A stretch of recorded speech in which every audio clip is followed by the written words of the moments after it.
In this video, you're not only going to learn the how-tos of how to set up your fitness YouTube channel, but you're going to make sure that you choose strategic videos that are guaranteed to get views before you even hit record.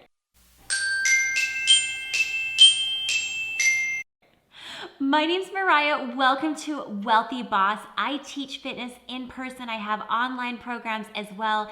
And one of my favorite things is helping fellow fitness instructors learn how to leverage their impact and their income through the use of the internet.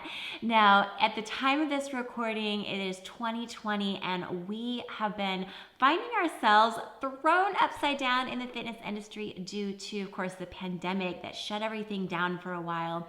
And while we're seeing venues and facilities start to open back up, for sure, the landscape of the fitness industry has changed, and there has never been a better time to be on YouTube. In fact, my YouTube analytics went up 150% in views month over month. So it doubled itself time and a half in just 30 days.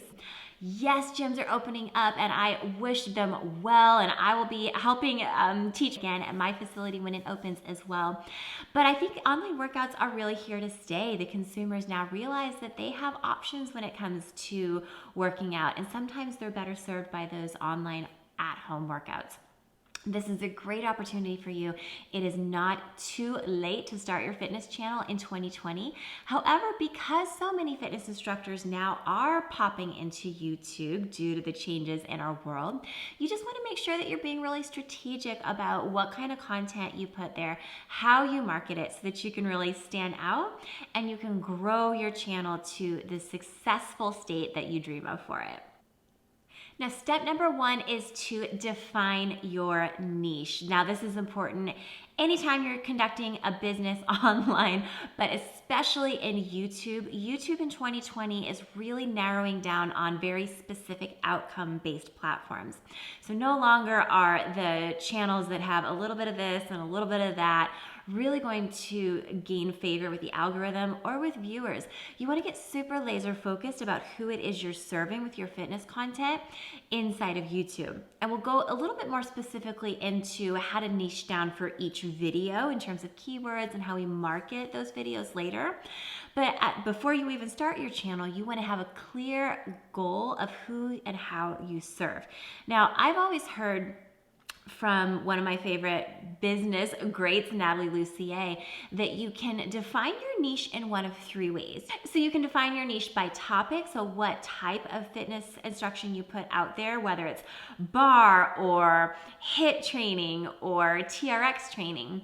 You can define it in terms of audience, so maybe you specifically work with prenatal women. Maybe you specifically want to work with athletes, so you have different fitness modalities that help either athletes in general, or maybe you get even more specific, like helping golfers improve their golf game through conditioning techniques. The more narrow that you can get, typically, the better your channel is going to perform. Step number two, we are ready to set up your channel. Now, you are going to need to have a Google email address, so a Gmail address, in order to set up a YouTube channel. After that, you're just going to want to go to YouTube, follow the steps for creating that new channel. And I do recommend that you get a little strategic about what you title your YouTube channel. Now, if you already have an established online business name, of course you're going to want to go with that.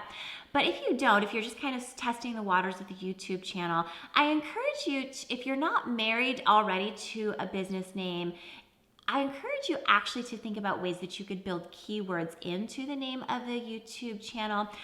For example, my business name, it already existed elsewhere, so I wanted to keep it consistent with Wealthy Boss. But if I had it to do over, if I were just starting out with a YouTube channel, I might consider putting like something that's actually about the content of what I do, like mindful movement or yoga, barre, Pilates, something cuter than that. But anytime that you can give the consumer an idea just in the name of itself of what your channel is all about, one, they're probably more naturally going to gravitate towards you, and then two, you're going to actually have keywords going in your favor. Now, there's different places that we're going to put keywords within our videos, and we can put them in our about section, but when you have it within the channel name itself, That's just an extra way for people to find you, which is awesome. So just one thing to think about, it's not a do or die situation, but you might put a little bit of thought into what you name your YouTube channel to make it more easy for people to find what you offer.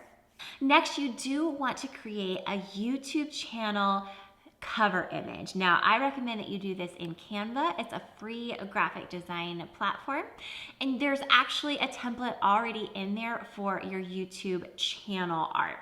Now, I do recommend after you've created the template, you can drag and drop your own pictures into it, or maybe change out with your branding colors. And I do recommend that after you download it and then re-upload it to your YouTube channel art, that you take a look at it both on your desktop and on your mobile. Make sure that it's easily visible and that words aren't chopped off or your head's not chopped off in the mobile view. Especially because as of 2020, 70% of YouTube views are actually viewed on a mobile device. Step number 3, and this is the most important step, is I want you to plan your workout videos strategically. So there's a few different components that go into this. First of all, I recommend that you leverage full-length workouts. People are on YouTube looking to work out. It's a little different than on like Pinterest or Instagram, where maybe they're just, happen to passively receive the information as they're scrolling by. Maybe they save it for later. Maybe with Pinterest, they pin it. With YouTube, they're going on at the time that they're ready to work out. They're searching for full-length workouts. Now, full length may mean 10 minutes. It may mean 60 minutes. But rather than just telling them an exercise they can go do on their own, they're looking to work out with you then and there. Another reason you want to consider leveraging full-length workout videos is YouTube rewards time on platforms. So the longer you keep someone watching you and on YouTube, the more YouTube is going to reward you in terms of showing your videos to others, making them show up in suggested videos, ranking them higher in search, all sorts of goodness behind the scenes that you don't even necessarily need to understand for now, but knowing that the longer you can keep someone on the platform, the better. That being said, you do want to be strategic about the use of keywords. So if you know that people are really searching for 20-minute workouts as opposed to 60-minute workouts of whatever specific modality you teach, then that would be something to take into consideration as well. The next component to strategically planning your videos before you even record is to get so super savvy about choosing keywords. Now, keywords are words that we put into our titles, our descriptions, our tags, kind of, sort of, and on a greater scale, we can actually put them in our About section on our YouTube channel. But for each individual video, we want to know before we ever hit record what keyword we're most trying to rank for and leverage in the YouTube algorithm.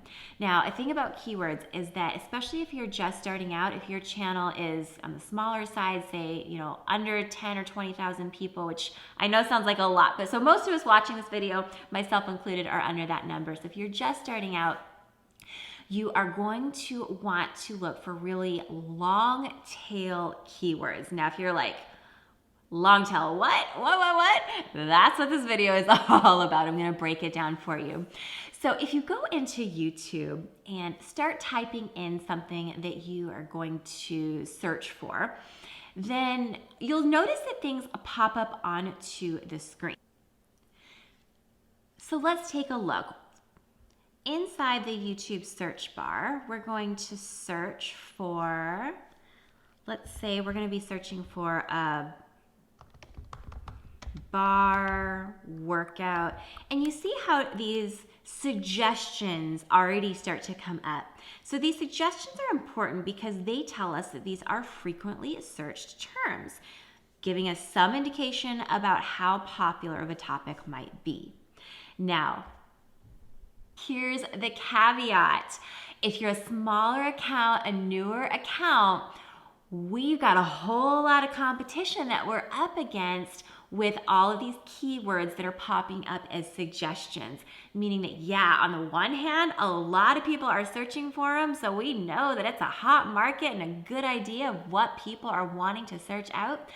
On the other hand, we probably can guess that there's a whole lot of heck of others who have gone ahead of us and have already started kind of ranking or building up popularity, so that if we were to create a workout that was named BARRE workout or BARRE workout for beginners, that we might not ever have a chance of getting that video seen because we might not be anywhere near the first ranking of the search page. So for example, let me show you. Okay, so I see that the top suggestion when I start to type in BARRE workout is just BARRE workout. And FYI, they are actually listed according to popularity and how frequently they're being searched. It will tell you, say, BARRE workout is searched more often than BARRE workout full body. So again, one would think, oh, I should go with the one that's being searched out more, right? Well, let's take a peek. When we look at BARRE workout, we can kind of ignore the ads because we know people have paid to be there. But we can see, oh, okay, the first one that pops up under that has 3.7 million views, right? 1.2 million views, 30,000 views, 690,000 views, right? So what that means is you would actually want to try to find the longest way to describe your workout in a way that is still popping up as a suggestion in the search bar. So how could I change? Oh, it's a BARRE workout. How else can I phrase that? We can get creative. Let's give this a try. So what if I just start adding, oops. Oh, that was so going. Okay. So what if I were just to start adding words that might further describe what my workout is going to include, and see how we start to get what we call longer tail. It just means a longer sentence of suggestions that pop up in that search bar. So for example, I see BARRE workout full body. Then we start to see, oh, body weight bar workout, 30 minutes, full body, no equipment. That's kind of a mouthful, but that's actually what we're going for. If we can find some really specific and long descriptions of a workout that are still popping up here in the suggestion, then we know we're going to have perhaps a little bit less. Oh, in fact, you see one of mine is actually popping up there. I totally didn't even plan that. So even though I don't have as many views as, of course, say Pop Sugar, still is going to have that 3.7 million views. Of course, they're going to have a lot more followers than I do. At the time of this recording, I think I have about 2,500 followers. But because I got so specific with some of those keywords, although I guess no one else has done one that's exactly 30 minutes under that title, because I was kind of close enough in hitting some of those keywords, you see that I ended up ranking because I went with a longer description. Now, some other ways we can think about qualifying it or making it a little bit more longer tail is maybe we can put words in front of what we are going to call it. So if we were going to call it a BARRE workout, maybe we put some words like beginner at home BARRE workout, blah, blah, blah. We can tack some more words at the end of it as well.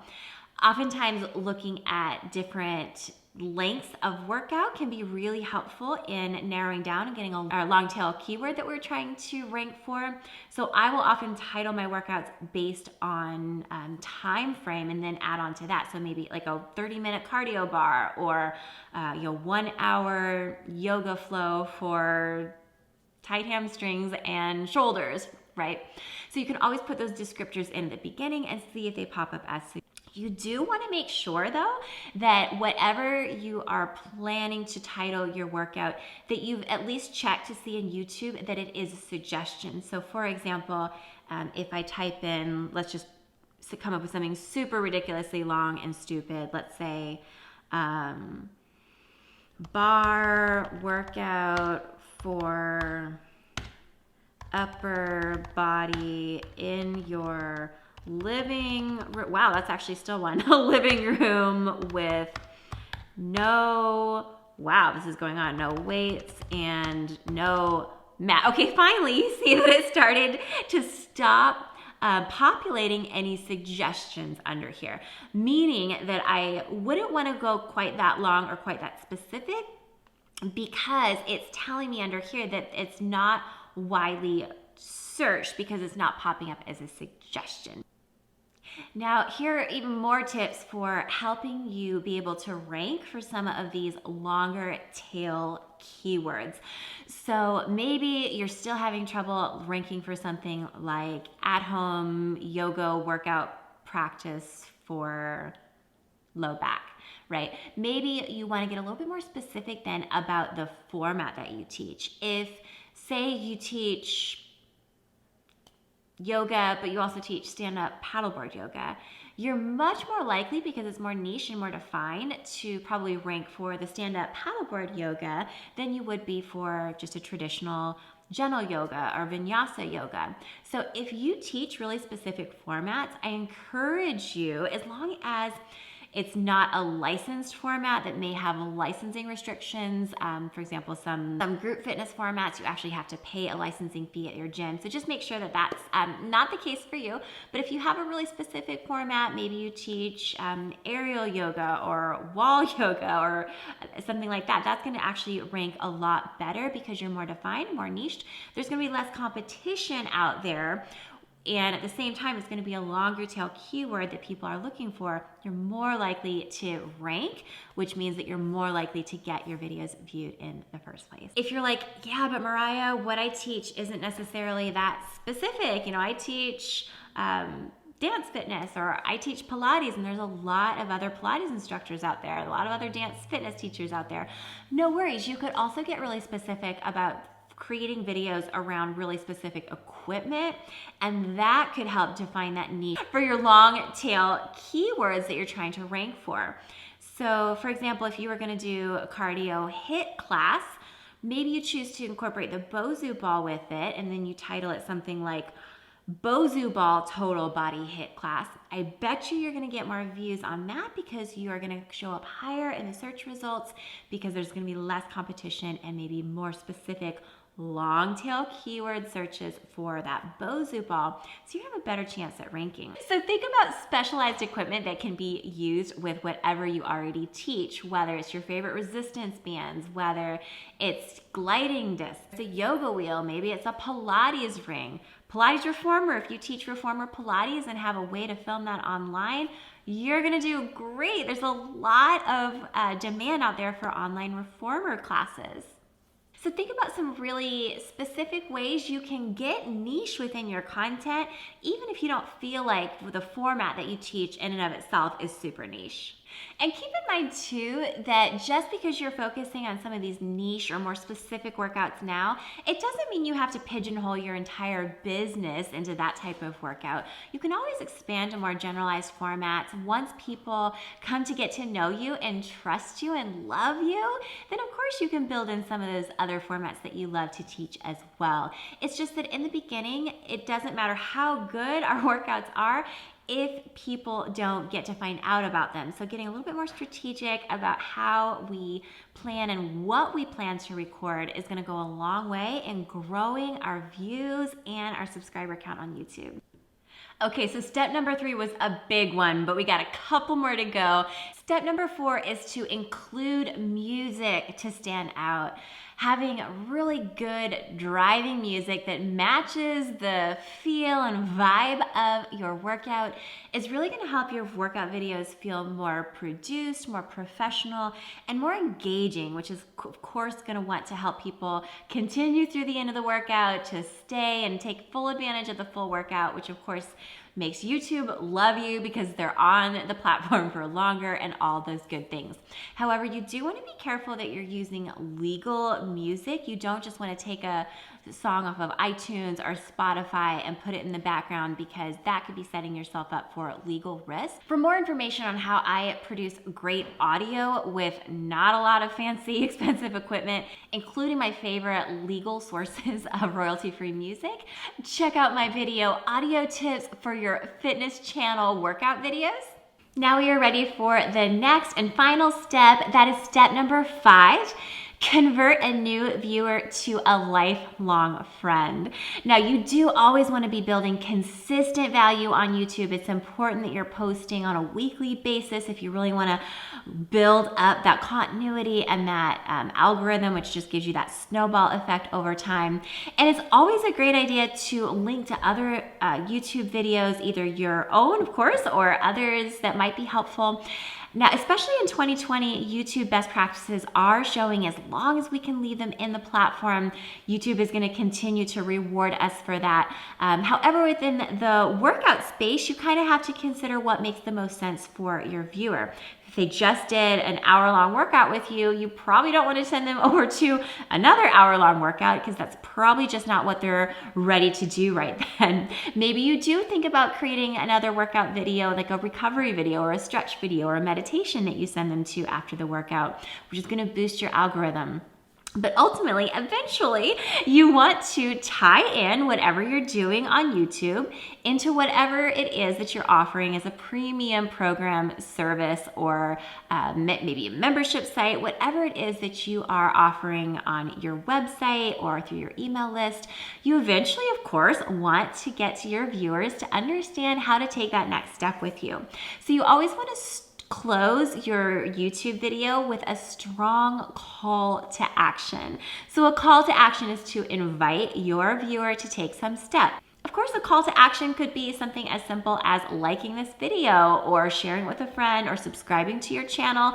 That's always great to build that consistent viewership and subscriber count within the platform. But again, strategically, when it makes sense, giving them that offer to take the next step with you. So another call to action could be to download something for free. So maybe you offer a freemium on your website, like a free challenge, or maybe it's a workout PDF, or maybe you're a free audio training. So you could send people to your website to the specific link where they could download this goodie.